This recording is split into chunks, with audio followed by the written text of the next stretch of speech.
Wah, ini motor kenapa? Kok tiba-tiba ngedek-ngedek gini ya? Jangan-jangan habis bensin nih. Waduh. Wah, beneran habis nih bensin. Wah, kacau nih.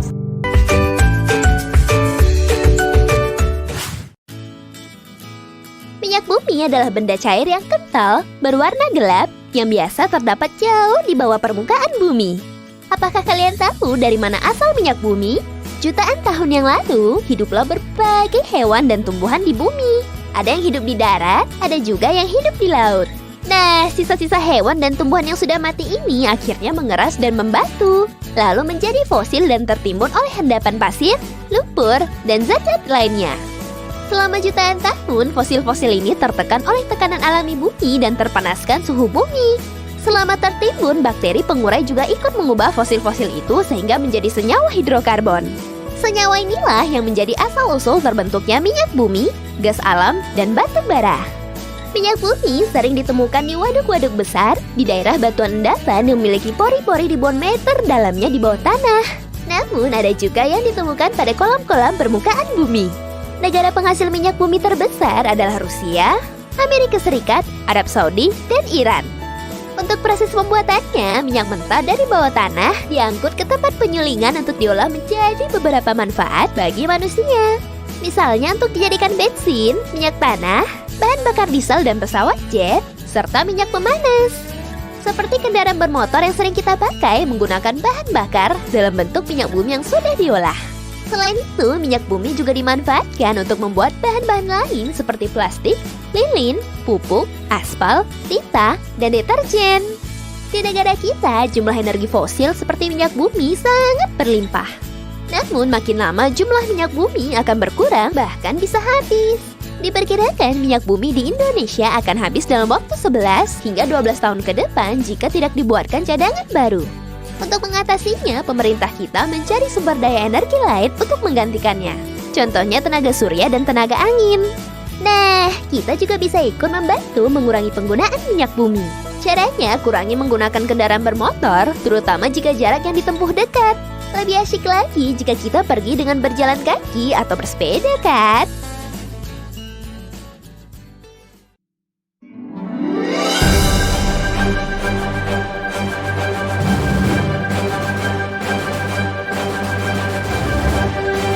Lama waktu satu kegiatan adalah menghitung berapa lama kalian melakukan suatu aktivitas atau kegiatan.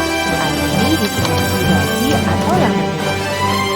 Perhatikan contoh berikut. Miss Deb berangkat ke pasar pukul 7.00 dan sampai di pasar pukul 7.25. Berapa menit lama perjalanan Miss Deb dari rumah ke pasar? Kita buat dulu jam awal Miss Deb berangkat, yaitu pukul 7.00 atau pukul 7 tepat. Selanjutnya kita buat jam Miss Deb tiba di pasar, yaitu pukul 7.25.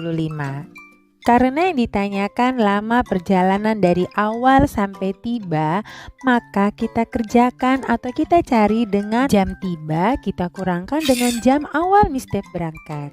Perhatikan cara penulisannya ya nak. Menit harus sejajar dengan menit, jam sejajar dengan jam. 25 dikurang 0 sama dengan 25. 7 dikurang 7 sama dengan 0. Jadi lama perjalanan Miss Deb dari rumah ke pasar adalah 25 menit. Salman belajar mulai pukul 7 dan selesai pukul 8.30. Berapa lama Salman belajar? Untuk mencari lama waktu Salman belajar, kita menggunakan cara waktu selesai dikurangi waktu mulai. Di sini waktu selesainya adalah pukul 8.30 dan mulainya pukul 7. Kita kurangkan. Nah, menit dikurang dengan menit, jam dikurang dengan yang jam. 30 dikurang 0 hasilnya 30. 8 dikurang 7 hasilnya 1. Jadi, lamanya Salman belajar adalah 1 jam 30 menit. Nah, siang harinya Salman pergi Jumatan ke masjid.